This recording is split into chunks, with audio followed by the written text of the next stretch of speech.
Back, everybody. It's good to see everyone. Thank you. Thank you. Good to wave. Shalom Aleichem.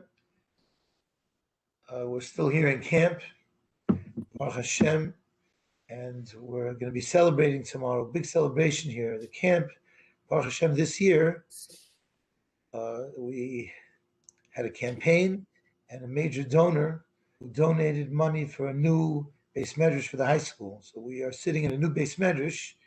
I'm still sitting in my same old bungalow. But we have a new base medrash, air conditioned, and really beautiful. It's not fully done yet, but the person who donated the money decided that's not enough for him. He also wants to give a new Sefer Torah. So tomorrow, he's coming with a new Sefer Torah to donate to the base medrash. We're having a whole Achnos Sefer Torah, the last day before trip change day. So it's very, very, very exciting. And then, as if it's not exciting enough, so they tell me the donor is anonymous. Who is? I don't know who it is. It's anonymous. He doesn't want his name on anything. But he's going to be coming tomorrow for the Achnos Sefer Torah.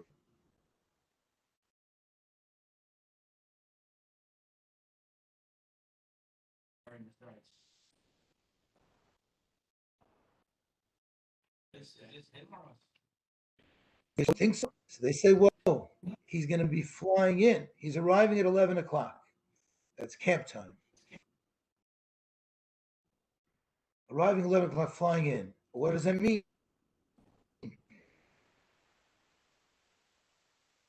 He'll be arriving on the camp at 11 o'clock.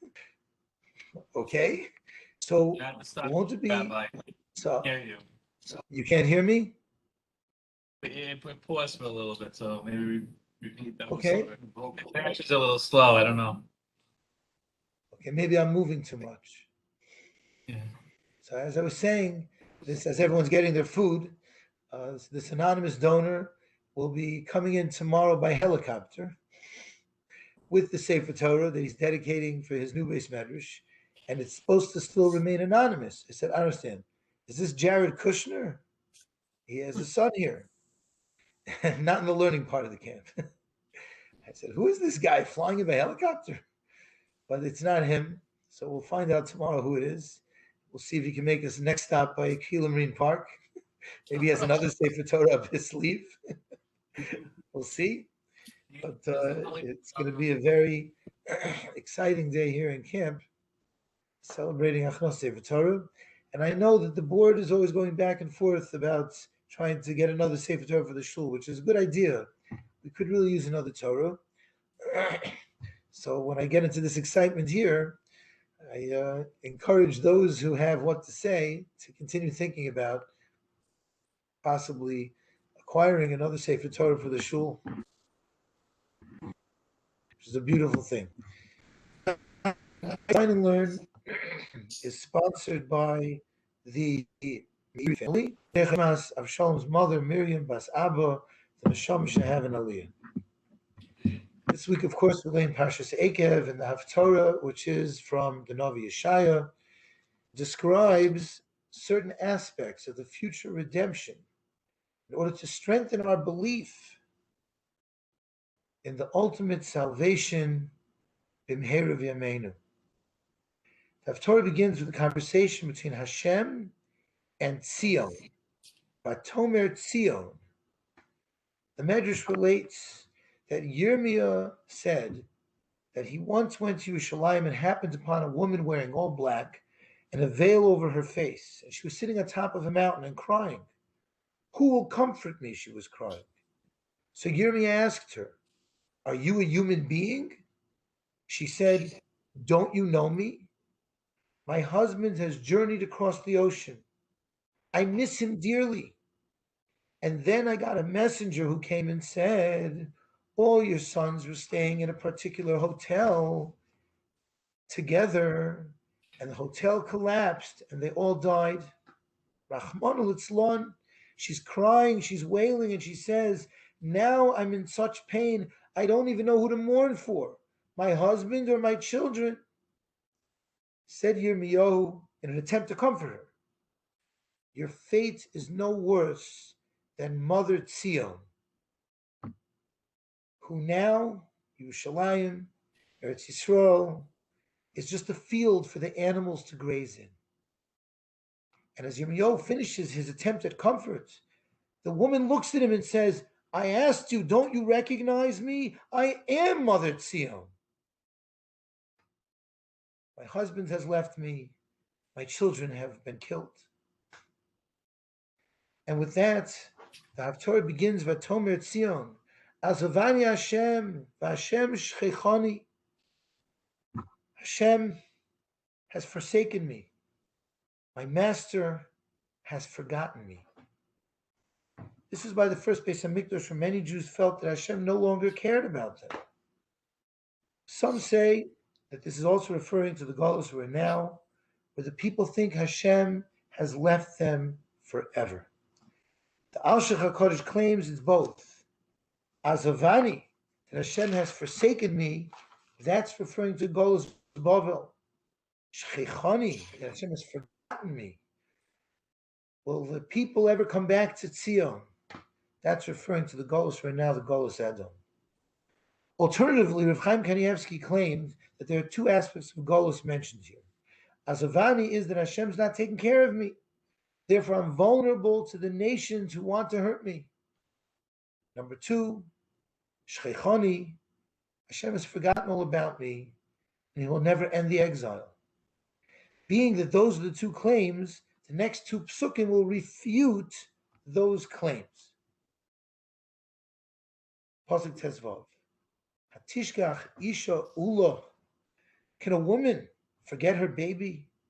Barachin ben bitno. Can she not have mercy for her child?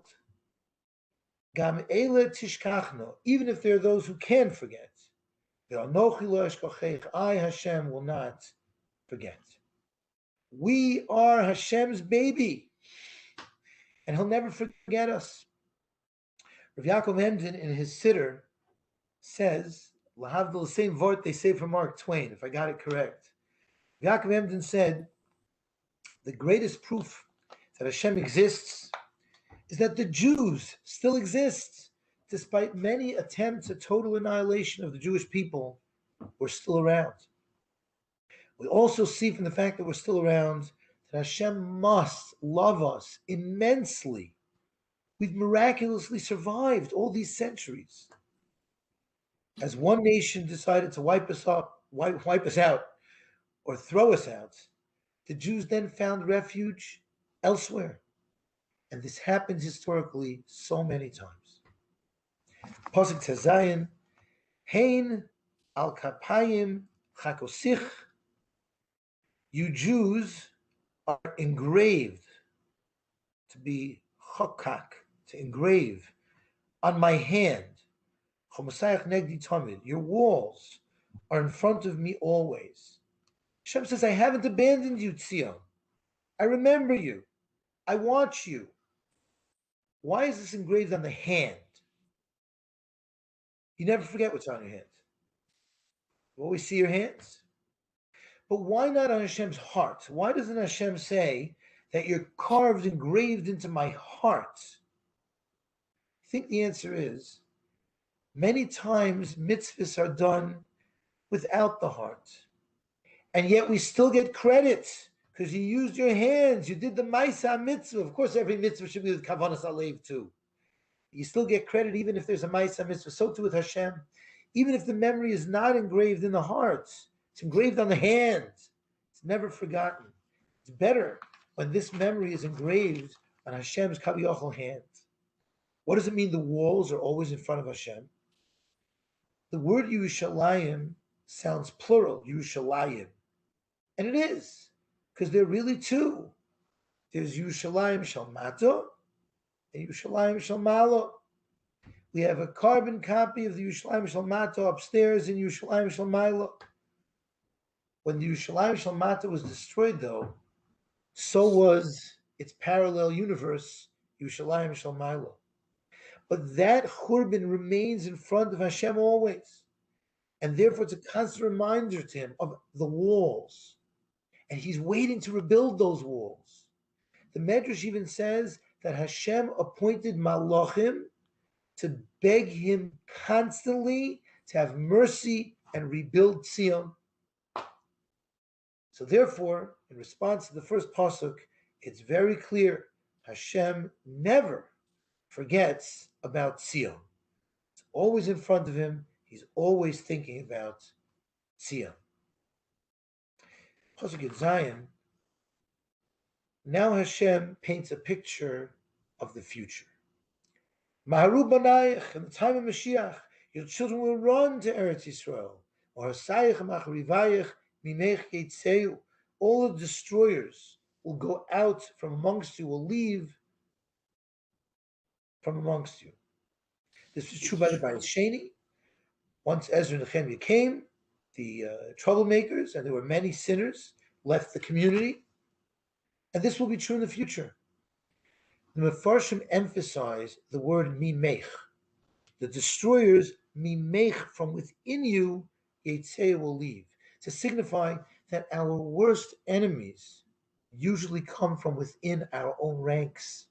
As many enemies as we have out in the world, our worst enemies eat us up from the inside. It is they who have done the most damage to the Jewish people over time, turning people away from authentic Yiddishkeit and causing assimilation. Bisman HaYis, we had the Tzedukim, who even infiltrated the Kahuna Gedola. Under King Antiochus, Hanukkah story, it was the Hellenists, Jewish Hellenists, who encouraged Antiochus to make his degrees harsher. V'lam al Shinim was added to Shmon Esrei in the time of Chazal. In the Kinnis, we heard about the Meshumid who convinced King Louis of France to burn all the Gemaras. A Meshumid is a person who converted to Christianity from our religion. False Mashiachs abound in history. Start with Yoshka, and then go to Shabsai Tzvi, etc., etc. Many leading communists were Jewish. Many of the early Zionists were openly anti-religious, conservative, reform, Haskalah. You could even talk about open orthodoxy, women's rights, gay rights, v'chule, v'chule. It continues ad hayom hazeh. Mimeich. But Bizman Mashiach Yetzeu. This will end L'Asid Lava.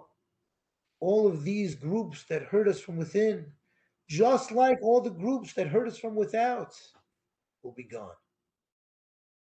What a beautiful picture. Pasuk Ches. Look around in all directions. Kulam nikbetu ba'u lach. All of the people, the Jewish people, are gathering to you. Hashem says to Tzio. They're coming back to Eretz Yisrael. Kulam nikbetu. As I mentioned one Avram Fried song already with Yerushalayim Shalmat, Yerushalayim Shalmalo. So here we have another one. Kulam. No Jew will be left behind. Every Jew will go back to Eretz Yisrael. Pasuk Chof. Od yomu vaznayich b'nei sikoloyich tzar li hamakom. There's going to be no room. It's very narrow. Once we all go back to Eretz Yisrael, to Yerushalayim, there's no room for all of us. Says the Medrash, Eretz Yisrael is considered an Eretz HaTzvi. Eretz HaTzvi, the skin of a deer has a tremendous property to it. Deer skin stretches. When people come into Eretz Yisrael, so many people from Golos, don't worry, there's room for everyone. I mean, at our peak in Eretz Yisrael, was there 1 million Jews who lived in Eretz Yisrael? There's more than that today. Once you bring in all the Golos, you're talking about 15, 20, 25 million, again, including all the Jews who are not yet from. 25 million people, where's their room? It's such a tiny piece of land. Eretz HaTzvi, it's going to stretch. Don't worry, Hashem says. Tzar li hamakom. The people who complain, there's no room for us. Don't worry, there'll be room. Alternatively, the Farshim say, Tzar li hamakom is in a ruchniya sense. Klal Yisrael is not happy. Even though they all go back to Eretz Yisrael, to Yerushalayim, Beis Mikdash is rebuilt, they're on a higher level of ruchnius than they've been in centuries. But we want more. Tzar li hamakom. There's not enough. There's not enough ruchnius in this makom. We want more ruchnius. And that, of course, is an attitude that we always encourage, not just Bisman Habayis, not just La'asid Lavo, more Yiras Shemayim, more Diktuk Mitzvahs, more Limud HaTorah before the advent of Mashiach. Sorely Hamoko. There's not enough room. We need more Yiddishkeit. We need more Ruchnis. Pasuk Chaval. Pasuk says, Mi Yolad Li Es Eile. So the Jews are streaming in. Thousands, tens of millions. And Sion looks around. Eretz Yisrael looks around. Yerushalayim looks around. Mi Yolad Li Es Eile. Sion's overjoyed to see Klal Yisrael returning after long ago giving up hope. But Sion says, who are these children? Mi Yolad Li. These are my children? Did I give birth to them? These are mine? Also, when she sees that they're all from, they all did tshuva, she barely recognizes them. When they were thrown out of Eretz Yisrael in the time of the Churban, they were doing many sins. So she's overwhelmed and overjoyed to be reunited with her children. Pasuk Chavbeis. Pasuk says, Vehiviu bonayich bechotzen uvnosayich al kosef tino sena. How will the Klal Yisrael come back to Eretz Yisrael? Vehiviu bonayich, the sons, the men, will be brought bechotzen, in their arms. Uvnosayich al kosef tino sena. While the women will be carried on the shoulders. So first of all, you see it's going to be separate seating on the airplanes. That's clear. Kedusha, going back to Makom Kodesh, there has to be the Kedusha during the trip. And secondly, it's very interesting. The marshal used to bring the men would not be appropriate as a marshal for the women. You can't take the women in your arms. It's not tznius. Instead, the women are taken how?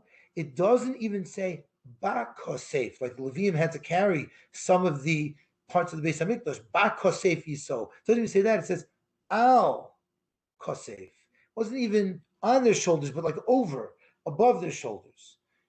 It's the most serious way of transportation. Again, the transportation is going to be with people, apparently in this marshal, but it's done in the most serious. It's not even touching the people. It's above the people.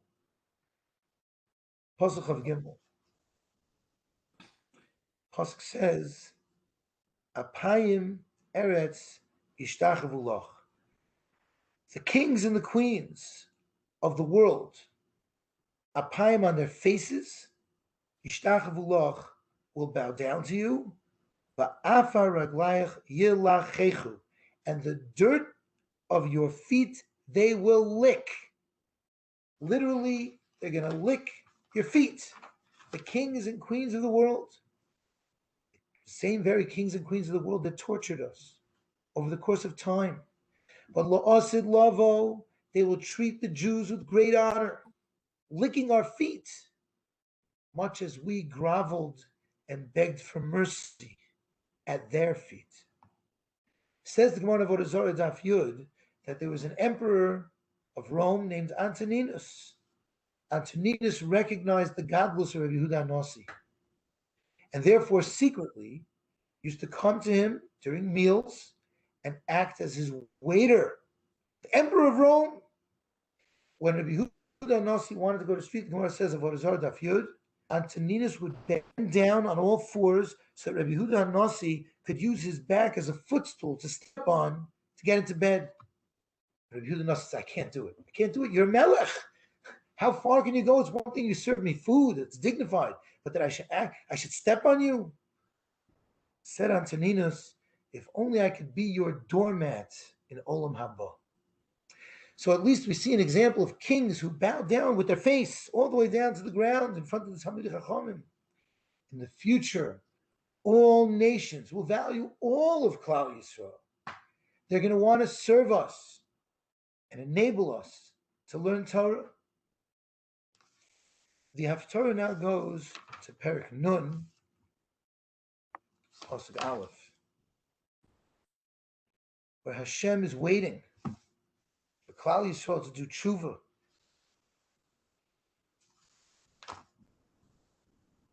As we pursue all sorts of avodah zarah,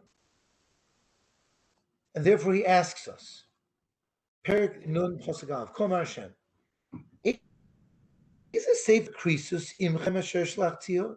What safer krisus, what get, what divorce do you have, does your mother have, which sent her away from me? You can't just go marry another god.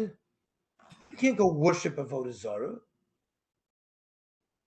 But the kasha is that in Sefer Yirmiyah, Paragimel Pasuk Ches, it says, because you committed adultery with foreign gods, Shlachtia, I sent her away, the etain is Sefer Krisus, and I gave her a Sefer Krisus, a get. So which way is it? Did Hashem give us a get? Or did he not give us a get? In Yeshaya, it sounds like, what get? I didn't give you a get. But in Yirmiyah, he says explicitly, that's in a Sefer Krisus, I gave her a get. The answer is a medrash. Medrash says, there was a king who had a queen, got very mad at the queen. He decided to divorce her. He wrote her a get, and then he tossed it to her. And then he had a change of heart. He reached out, he grabbed the document. He grabbed the get before she caught it, and he ripped it up. After that, anytime the queen asked the melech for money, he said, remember, I gave you a get. He did give it to her. She never received it, but he did give it to her. I gave you a get. Why should I give you money? And when she mentioned that she wanted to go marry somebody else, the king said, excuse me, where's your get? You never received it. Similarly, when Bnei Yisrael worship idols, Hashem asks, where's your get? How can you go worship an idol? However, when Klal Yisrael begs for a nace to save them, Hashem says, I gave you a get. Meaning, you're unworthy of my miracles to save you. And the truth of the matter is, this is the contradiction that we all live in and we all try to solve. We're bound to Hashem, but we feel like he divorced us when he doesn't answer our tefillas. In fact, we have to see it the opposite. We're still married to Hashem, but we're separated from him until we do tshuva. We're unworthy. In Pasuk Beis, as Hashem waits for us to do tshuva, Pasuk says, Madua bosi ve'ein ish. Why did I come and no one was there? The Gemara says in Brachas Davavim at Beis, this Pasuk is speaking to us, perhaps specifically to us. If 10 people are not on time for a minyan to start, and Hashem comes on time to the minyan, Hashem's already there, and they're looking around for a center, and sometime a ninter, and an eighter, and a seventer. Hashem says, he gets all angry. Ma'dua bosi ve'ein ish. Why did I come and you don't have a minyan? At least he sees it as only missing one, ish, singular. And now there's not going to be any kaddish for me. There's not going to be any kedusha for me. What's with you people, says Hashem. So this part of the Haftorah is very tough. Hashem's describing at first the end of time and how beautiful it's going to be. I didn't forsake you. I didn't forget you. You're all going back to Eretz Yisrael. There's going to be room. You're going to be reaching for a tremendous ruchnius. But you just got to do tshuva. You got to do tshuva so you get there. What's taking you people so long? Why aren't you listening to the Navi? And if you respond, maybe it's the Navi's fault. Maybe that's why we're not listening to the Navi. It's the fault of the Navi. Says the Navi in Pasuk Daled, Hashem Elokim nasan li l'shon limudim. Hashem gave me an excellent power of speech, ladas laus, to know how to teach others. It's not my fault, says Yeshaya Hanavi. I know how to teach. I'm a good teacher. Hashem gave me such ability. It's your fault. You haven't done tshuva. And the truth is, as we see in Pasuk Zion, that others rejected Yeshaya. There were leaders who rejected him. There were false Nevi'im who rejected him. But he never stopped. Adonai Elokim Ya'azor li. Hashem Elokim, my master Hashem, helps me. Alkein lo nichlomti. Therefore I never finished. I never stopped. I never gave up because I know I'm doing the right thing and I know that Hashem commanded me to do so. Pasuk Yud. Mi v'chem yirei Hashem. Who amongst you fears Hashem, Shamei b'kol avdo, and listens to the voice of his servant? Pasuk says that these people,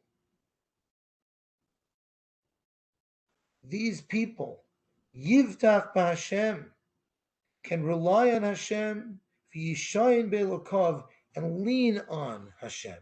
Hashem will help you get there. Just trust in Him. Perek Nun Aleph, Pasuk Aleph. Shimu elai rodfei tzedek. Listen to me, those who run after justice, mevakshe Hashem, those who seek out Hashem. Look, says the Navi, hibitu el tzur chutzavtem. Look at the rock that you were cut out from. V'almakeves bar nukartem. And look at the cavity of the pit from which you were dug out. This pit and this rock is referring to what's going on in the next pasuk. Pasuk Beis, hibitu Avram avichem. Look to Avram v'Sarah to cholelchem. Look at Avram and to Sarah who gave birth to you. Ki echad karosiv. Because I called to him, Avram, even though he was one, he was the only one who believed in me. When I blessed him, and he became many, he increased. So these two psukim together mean the following. Klal Yisrael is compared to a rock that's cut off from another rock. If you check the color of the rocks, and the texture of the rocks, if you could fit the rocks together, you'll see a match. And then you'll know the following. You are a match to Avram and Sarah. You are descendants of Avram and Sarah. Just like Avram and Sarah had to wait a long time for a child, and it seemed unrealistic at 100 years old and 90 years old to have a child, but they always trusted Hashem, and it happened. They had Yitzchak. So too, the Jews, who are just a chip off the old block, they're just carved out of that same rock of Avram and Sarah. If the Jews do tshuva, have bitachon, that L'Asid Lavo, this man Mashiach, will happen. Don't be surprised, Yeshaya tells us. Just look at where we come from. Realize the Geula can and will happen. Golus will end. And we already see that part of the promise was fulfilled. We are already huge in number. Says Hashem, I blessed Avram and Sarah. And they had many, many, many descendants who came from them. The last pasuk, Pasuk Gimel, I think became famous because they made songs out of it. Ki nicham Hashem Tzion. Hashem will comfort Tzion. Nicham kol chorvoseh. He will comfort her in all of her ruins. Vayosem in Barak Eden. He will transform the desert into Gan Eden. Va'arvosa, and her plains, her empty ground, Kegan Hashem, will become fruitful. Will be like a garden of Hashem. Sason v'simcha yimatzei ba. Joy and happiness will be found throughout Eretz Yisrael, throughout Sion. Toda, with thankfulness to Hashem, v'kol zimra, and calling out in singing and praising of Hashem for all of His nisim, bringing us to that day in the future. Ki nicham Hashem Sion, nicham kol chorvoseh. Nicham is mentioned twice, once for each Beis Hamikdash. And there are four phrases: Sason, Simcha, Toda, and Zimra, that signify the four golos that Klal Yisrael went through. And finally, going even further back to the curse of Adam Harishon will be rescinded. The curse of all the difficulties in Parnasa, in planting coats v'dardar, thorns and thistles. I still don't know what a thistle is. Thorns and thistles will grow when you plant. That was the curse to Olam Rishon. But no, not anymore. Not in Yerushalayim, not in Eretz Yisrael, not in Zion at least. It's going to be like a Gan Hashem, like Gan Eden. So the Navi concludes, the Haftarah concludes, we will be back, and the world will be a happier and more blessed place. Wishing you all a great week from Lakewood, Pennsylvania to Marine Park, New York. Last time I forgot to conclude with Kaddish. Is there a minyan?